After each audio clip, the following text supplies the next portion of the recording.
technical pieces for folks who have just joined as well, and then transition over then to a bit of introduction and give the thumbs up to record once that begins too. So again, welcome folks to the space. If you have heard some of the technical pieces, this may be a little bit of a repeat, but just to be in community today, making sure that we are on mute for the moment, and there will be space to ask questions throughout today.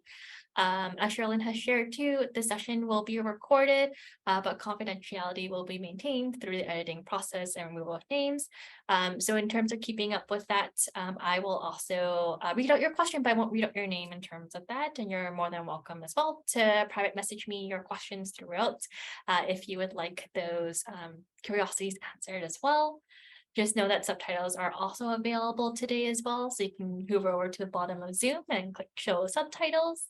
In addition to, you're welcome to use the rename function available on Zoom to rename yourself. As folks have been doing in the chat, you're welcome to continue sharing a little bit about yourself in terms of your name, department after today's workshop. I won't read them out for the time being as we begin recording, but I know that your peers will definitely appreciate getting to know one another and your curiosities that you have today as well. With that, do you want to again continue welcoming you to today's workshop too? Sherilyn, anything that I might have missed at the very beginning there for us to share? Just one more reminder that on Wednesday, I will hold a drop-in session where you can come meet with me about anything that you learned today. So for example, with the resume refresh, if it is that you do decide that you would like to incorporate pretty much what Joanne has done today, then you can come to the drop-in session. I will send an email to everyone with that information, with the Zoom link and the time. We can have a quick one-on-one. It will be very fast. It won't be a typical drop-in. It will be just pretty much where you could bring what you've learned, show me your resume. We can go through it quickly. And then from there, if I feel like, or if you would like some more time, we can definitely book an actual one-on-one session where you could have a lot more time. So it will be an express type of situation just to quickly see if, or to confirm if you did understand everything, or if there's anything that you're missing and you would like to show your individual stuff. But then also, by all means, you could also ask questions here as well. But yeah, I think that's pretty much it. So Joanne, I will turn it over to you. Amazing. Thanks, Sherilyn. And again, welcoming folks into the space. I know we have a couple more folks who have joined. So if you're here for the resume refresh, welcome. You're in the right Zoom spot over here. My name is Joanne. I use she, her pronouns, and I am one of many career educators over at Career Exploration and Education. So a lot of how I like to describe my work is holding space to have conversation about careers in a number of different ways, through workshops, through events, but also through one-on-one appointments too. So Sherilyn also offers one-on-one appointments, but we also offer one-on-one appointments there over at the Central Career Exploration Education Center too. So know that you're also welcome to access us throughout your time here at UT, but also you're welcome to access us 2 years past graduation, as well as we do serve alumni too. As we engage together today, really appreciating that we're all coming to this space with diverse personal, professional, academic, and life experiences. And as there may be differences in opinion or experiences, that I ask and request that we remain kind, courteous, and respectful when folks are sharing their perspectives and events. And I thank you greatly in advance for that. And also, as we begin the session today, I would also like to acknowledge where I am connecting with you from today. And I am connecting with you from land that has been and continues to be cared for by the Wendets, the Mississaugas, and the Mississauga Credit, and the Seneca. I am a settler to the land I am on, and so that oftentimes compels me to think about ways in which I can develop programming, workshops, points of access that specifically serve Indigenous communities while working together in frameworks of allyship as well. And for me on a personal level, it also means taking an opportunity to learn, unlearn, and think about through next steps as action points. So oftentimes I like to also read up on Indigenous writers who are able to provide that level of learning, to also consider ways in which we can begin decolonizing the institution as well. Part of that learning process, I'm also going to invite you in today, but also after today's workshop, for when you have a moment, is to acknowledge that we're all located on different lands today. And so taking a moment to acknowledge the land and the nations who came before you and are currently with you. I'm going to be sharing 2 links into the chat box for you to learn a bit more as well. The first link links out to Whose Land, which is a North American based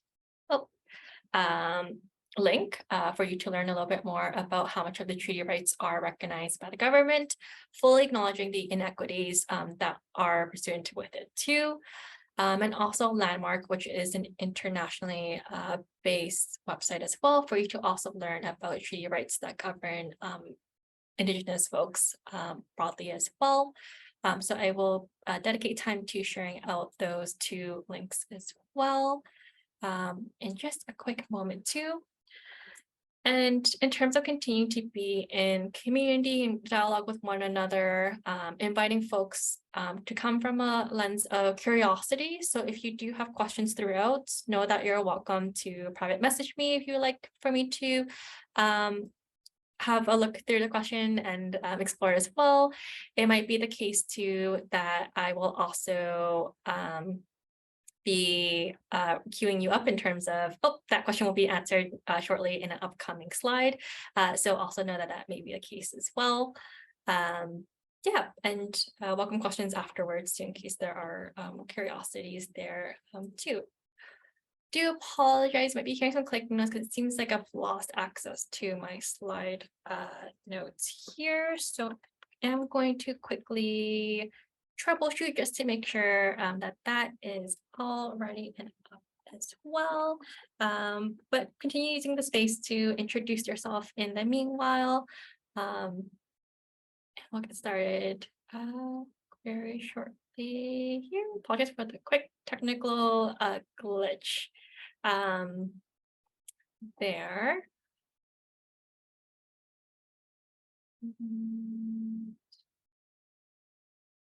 Perfect. Okay. So in terms of access and what it means to be in space with one another as well, what I would also like to share is that we understand it to be a shared responsibility between everyone in the space.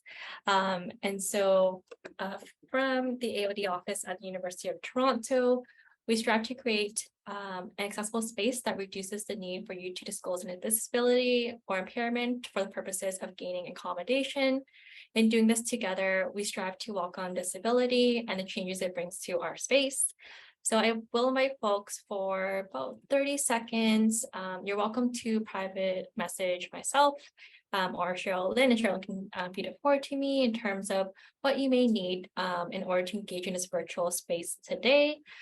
So we will keep that anonymous, but just know that that could look different for everyone in terms of might be turning on subtitles, for example, or might be having your camera off for today. So different ways in which you would be supported today, we're happy to do so. You will again be receiving a copy of the slide deck as well. So while you're more than welcome to take notes, know that all the resources shared today will be made accessible to you afterwards as well. So I will give it 30 seconds there fully for folks to send a private message to me or also into the space as well, depending on your comfort level, for you to share what you would need in order to engage together in today's virtual space.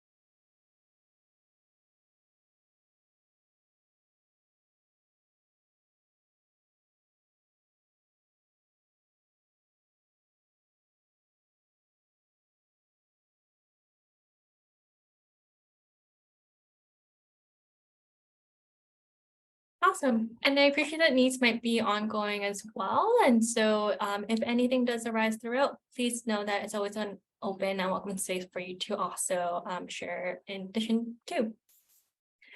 So I want to also share about our equity statement. So the Division of Student Life at the University of Toronto is driven by a mission to enrich the university experiences for and with students by fostering learning, growth, connections, community, and support. Career education seeks to do this through a commitment to equity, diversity, inclusion, access, belonging, and reconciliation as we navigate career conversations and skill development, while simultaneously recognizing that career education is limited in its grounding in a Western worldview.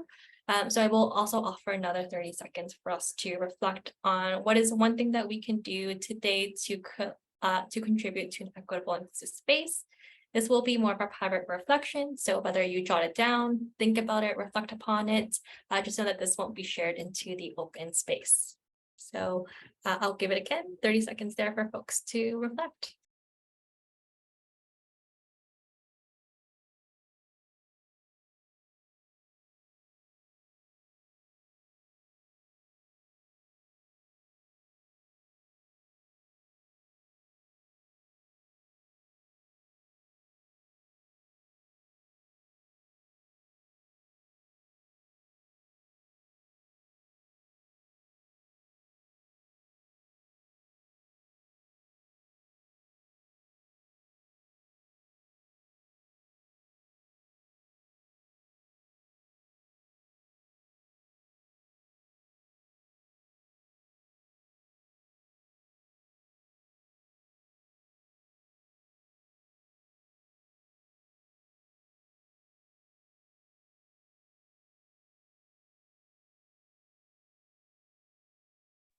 Perfect. Thanks for taking the time to come into the space in community with one another and also yourself as well.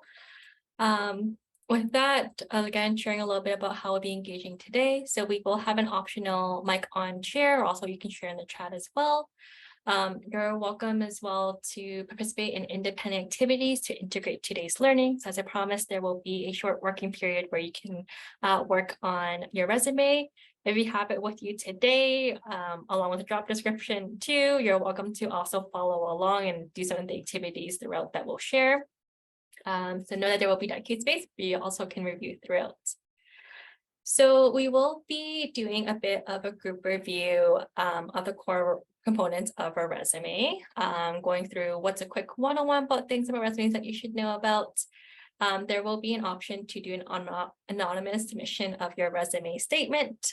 So you're more than welcome to anonymously submit a working draft of your resume statement, and we'll go through in terms of unpacking how we might support in terms of furthering it along. Again, it'll be optional, so depending on that. Also happy to hold out for an open Q&A space and have more time there. We will then have an individual working session where you have dedicated time to work on your resume, and I will be around in a virtual space, and there will be the recording will turn off at that point as well for you to also ask your questions openly there. And then we'll close with a little bit of a go around and a share back in terms of any takeaways that you had today, but also know that it's ongoing conversation too. So we'll welcome feedback throughout as well. So the nuts and bolts around resume basics, and I kind of want to situate it under the North American context when it comes to resume building. So when it comes to format in terms of length, we usually do recommend having 1 to 2 pages full. If you do go on to that second page, making sure that you do label it at the top right corner, for example, that there is more than 1 page available for them to review.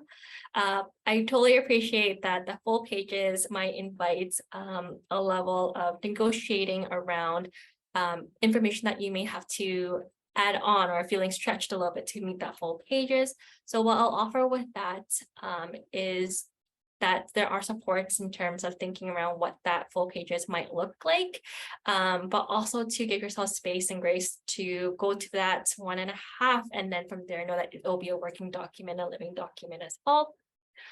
In terms of name and contact, you will include that at the very top. Usually what's standard there is including your name, perhaps a link out to your email for best to contact you, along with a phone number as well. When it comes to address, what we usually recommend is including the city and province, for example, as opposed to your entirety of the address. If you are thinking about relocating towards a new geographical region for a new role, then you can also certainly indicate that at the very top as well. But yeah, a city and province would be more than appropriate there. Other pieces you might include might be links out to your portfolio. So if you have a GitHub, for example, or like LinkedIn, that's also where you can include that information too at the very top. Things that you don't want to include would be items related to personal identification that wouldn't be requested so early on in the process. So this would be things like date of birth, citizenship, or photo as well. Photo with an asterisk, because if you are applying to a role within the media industry, sometimes that might be requested. There is a need for consistent formatting throughout, so do be sure to have a set font that you do use throughout and that it is accessible for readers as well. So sans serif tends to be the one that we recommend in terms of it being accessible for the reader, but also for when it's being screened through an applicant tracking system, which I will talk about towards the end. Making sure you're consistent in terms of the ways in which you bold your headers or perhaps italicize, for example, is also another important consideration. Bullet points. So we will be talking about how you go about structuring those bullet points within your resume. For the most part, when it comes to these bullet points, what I will offer is that you will want to make sure that you are following the format of having a strong action verb, followed by what you did and then the impact it had. Just know that when people are reading through resumes, they tend to read in an F-shaped pattern. So what that means is that the first beginning of your bullet point is quite important. So you'll want to use specific action verbs that really outline your role and responsibility when it comes to what you did. So using words like coordinated as opposed to worked or responsible for. Last piece here, recent and relevant. It's what's going to be your guiding principle when it comes to what you include in terms of experience on the resume. So this typically means within the last 5 years of what you have had experience in, but also making sure that what you share is the most relevant for the reader to know, or the potential employer to know as well. And I'll go through some strategies in terms of how you determine what is the most relevant information to share too. Which then leads us into our next slide. When it comes to figuring out what is the most relevant information to share, the best source of information is actually going to be through the job posting itself. So employers usually have spent quite a bit of time to bring together a job posting in order to really communicate out what is the transferable skills needed in order to be successful in this role or to grow in this role. And so there are a couple of ways to use that job posting in a way that's going to be efficient for you to also get a sense of how you can communicate that on your resume specifically. So some things you might want to consider looking for is that frequency of reference and order. So how often are they referring to a particular term? Are they really referring to project management quite often, right? Or are they also referring to specific software? So that might indicate a knowledge in terms of proficiency in that as well. When it comes to ordering, some job postings might have a clear breakdown in terms of what is most important for them. So sometimes they'll group a particular skill and then underneath define what those type of skills would show up as in the role. So ordering does matter in terms of how much weight they put to a particular skill set.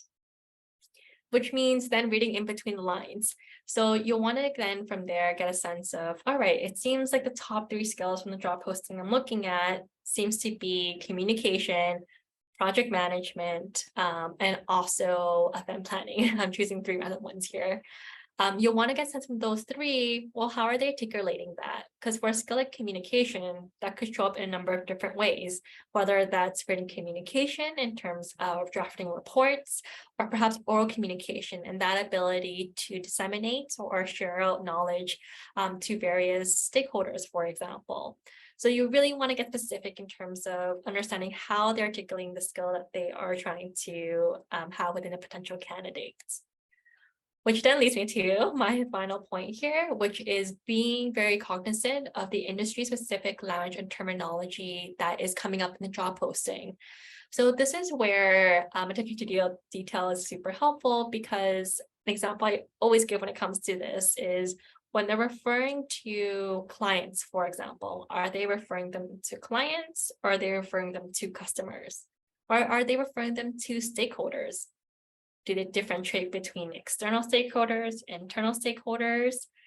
Do they refer to them as partners instead, for example? So there may be specific ways that we refer to a common meaning that we have when it comes to certain terminology, but industries might have a specific way of leveraging that within their posting. So you'll want to go back, pick up those keywords, and make sure that you do include them within your resume when you are referring to this, when you are customizing your resume. And so all of this is also wrapped around the importance of research. And so making sure that you do research the company to learn more about their values, goals, and interests. This might be doing that quick LinkedIn search to learn more about the company, what kind of articles they've been posting lately, but also about the hiring manager as well, or also employees within that organization too, for you to also learn more about how they envision the values showing up within the job posting. You see like a quick note here around beware of scams. And so once you get the slide, inviting you as well to have a look through this link afterwards. Essentially be mindful and be principled when going through the job description.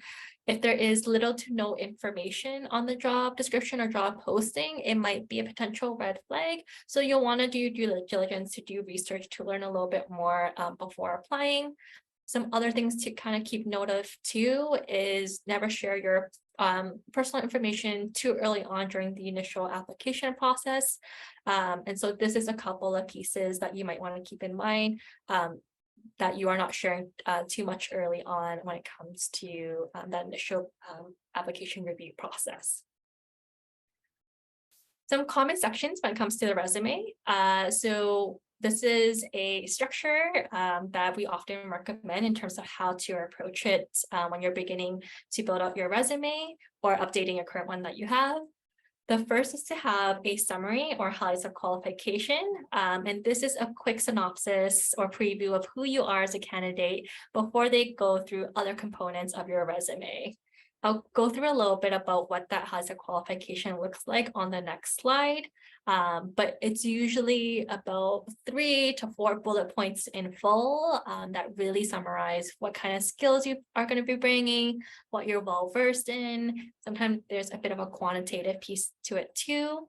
I know we had a question as well around placement of where I put my skills, for example, around like languages or specific programming skills. This is where you would also put it under there as well. So I'm happy to chat a little bit more about that. Following this is your education section. So at this point, given that you're in post-secondary, you would go ahead and remove your high school education. So you can go ahead and just include the secondary there and other post-secondaries that you attended as well, potentially. And then followed by awards and scholarships. Again, some folks might opt to have this section and some folks might not. So do make that call the way that best serves you. Experience. So this is my one of many tips to come when it comes to your resume, is I always recommend folks when they're building out their experiences for the resume to separate it into relevant experience and additional experience. Why I offer this is because you're probably choosing in between a number of different experiences to include. And so having a relevant experience section is in a sense going to have you really focus on what is most important for the reader to know off the bat. And then when it comes to additional experience, this might be good to know experience that they should learn more about, but they are kind of complementing your relevant experience first. So that's how you want to approach that structuring of your experience section within your resume. Some folks, as you might have seen from the examples here, may opt to really focus on a particular skill that they're noticing is coming up on a job posting a lot. So if you're reviewing job posting and you're noticing, hey, they're asking for a lot of research experience, then you might want to consider building out an experience for there as well. Certainly, you can customize it further along the way when you're building out experiences further on within your studies to have things like quantitative research experience or qualitative research experience. But if you want to keep it under the broad heading of research, you're more than welcome to at that point. And other creative ways of structuring it too might be leadership or community involvement experience too. In addition, you might have other subsections on your resume depending on the relevancy of it. And this might include things like conferences you presented at, training, certificates you hold, or also memberships and affiliation as well. Could certainly be another heading that you have as long as there's relevancy to what you're sharing.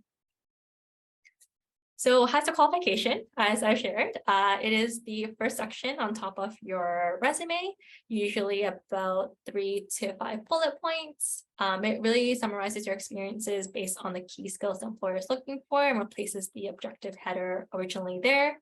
And this is something that you are going to find yourself changing up for each role you're applying to. So really, tip number 2, customize. As you're looking at roles, there may be certainly some level of overlap, but each role has been created uniquely. So do take the time to customize for each role that you're applying to. Everything else shared from your resume should build on that. So how do we create a HACCP qualification? There are a couple of examples here, but what I want to invite you to do is to take a moment to have a look through this HACCP qualification. I'll read it out as well. So this person has included within their HOQ or HACCP qualification, 2 years of experience working with children in arts-based education. Bullet point 1. Bullet point 2. Passionate about contemporary art and art history with a desire to share my knowledge with others. And then lastly, demonstrated skill in developing and leading creative camp activities. So folks are welcome to share into the chat, and I'll give it about 30 seconds there too, to say what kind of role do you think this person is applying to based on the bullet point that you've just read. And I'll read all the responses, but not the names. So yeah, what kind of role might this person be applying to if this is what they're sharing within their HACCP qualification?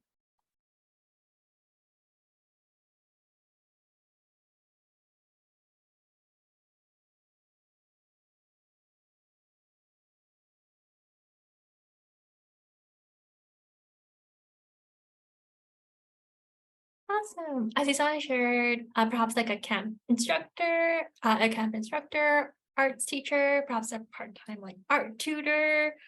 Absolutely. Yes, you're correct. So there seems to be this kind of like piece that they're really looking at education and then arts, right? And that's really clear from the HACCP qualification.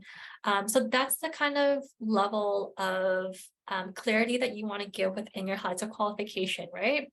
That someone in reading your HACCP qualification is gonna get a sense off the bat what kind of position you're looking into, right? So you want to make sure that you are customizing it to this level of like, okay, I know this candidate for sure is looking to this industry. So that would be your approach to the HACCP qualification at the very top. So then shifting gears as well is a little chat around the accomplishment statements and what role they serve. So accomplishment statements would be sections on your resume that are the bullet points that describe your experience. So it would be the bullet points that follow after you describe or after you list the position, the title, the years and months you were involved. And then following that would be your accomplishment statements. So why write accomplishment statements? There are a couple of really good reasons as to why you would approach this. Firstly, what's good about accomplishment statements is that provides a level of customization that focuses and anchors itself in a particular skill. It also provides a very succinct overview about what kind of role that you had within the organization and the impact that it had. So with an accomplishment statement, you'll want to begin with an action verb. So again, you'll want to focus it on something specific, like coordinated, led, facilitated. You can also refer back to the job description you're looking at to see what kind of verbs they use as well. Some job descriptions are quite verbose when it comes to the types of verbs they use. So do try to mirror that a little bit as well, or find synonyms for it. Once you choose your action verb, you're then going to describe what you did. So what you did as part of your role is oftentimes available in the previous job description that you had. So simply describing the role that you had within that. The last but most important piece that people often leave out when they come see us for one-on-one appointments is that purpose or impact. So what that really is, and I like to simplify it to say, what would fall apart if you were involved in that? What would not go as well? What would not go right if you weren't doing the role that you were doing? And it's often a case for what has been improved as a result of what you were doing, right? So as an example, one that I'll give right now is like facilitated a resume workshop to 12 to 15 students in order to provide strategies and advisement on effective resume writing. So you'll want to try to figure out what is the impact of what you did and ultimately name that within your accomplishment statement as well. There are a couple of different types of accomplishment statements. So you'll notice in this example here is that there's a qualitative way of writing it, right? So designed a web-based interactive manual that is currently in use by resident students across the University of Toronto. Example 2 is a quantitative statement. Sold tickets for 50-50 raffle draws at the varsity football games, raising $2,000 over the season to allow for the purchase of 30 team jerseys. So when it comes to figuring out which one you want to opt for when you're writing your accomplishment statement, we usually recommend the latter. So i.e. the quantitative statement, because it provides a very clear definition or scope and breadth of the impact of the work that you had. So you'll want to make sure wherever possible to include those number pieces within your accomplishment statement. Those might be things that you are collecting now in certain roles that you're in, but it also might be things that you try to pull back in terms of reflecting on, can you get an estimate at least in terms of that? It might also be quantitative in terms of perhaps the number of folks you've interacted with on a daily basis or weekly basis too. So that's where you are able to kind of be creative with that. My next question for folks into the space who are here with us synchronously is to say, looking at that first example of a qualitative statement, how might we go ahead and make it quantitative now that we know that quantitative statements provide a clear scope for the role that you had? Where might we insert a number that would make it clear or provide more details? And you're welcome to share in the chat with regards to that too. Exactly, yes, you got it. So how many dons across the University of Toronto are currently using the interactive manual? So, to read this out loud again, designed a web-based interactive manual that's currently in use by 50 resident dons across the University of Toronto that provides such a broader scope in terms of that. It might be also that you expand out to say like dons and resident dons or commuter dons as well, right? So you can kind of think about ways in which you might expand that number or that reach too. So yeah, great, y'all picked up on it. Again, the last piece I'll kind of share when it comes to accomplishment statement is in any given role that you have, regardless of the position, chances are you're probably actually building multiple skills at the same time. And taking the time to really reflect and anchor it in a way of saying, hey, within this role, I've developed actually like 3-5 different skills. And it might be that you reach out to friends or also your supervisor or some facilitated way to say, what kind of skills did I develop and then building accomplishment statements based off of that. So this is an example. I won't go too much detail into it, but this was someone who was in a resident dot advisory role and had multiple skills they developed, including event planning, because you have to plan a lot of events in terms of meeting student needs, but also there's a level of like marketing or social media management that happens when you are a residence dot, for example, where you're building out promotional materials or strengthening student engagement. And there's also a level of like conflict resolution and confidentiality that needs to be maintained as well.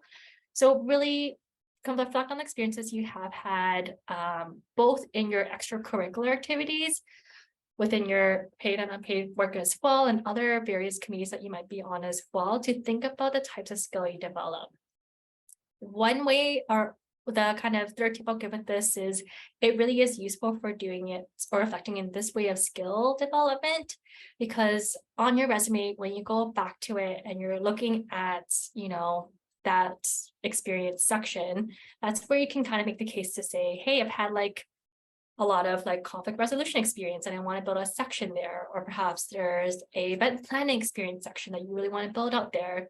That's where you're really able to piece together these different experiences that you have had, and really make a case for why you are absolutely qualified as a candidate for the role as well. So the activity that I have, and I know that we're also kind of brushing up on time, so I want to make sure I have time for Q&A too, that maybe I'll save as more of a working period.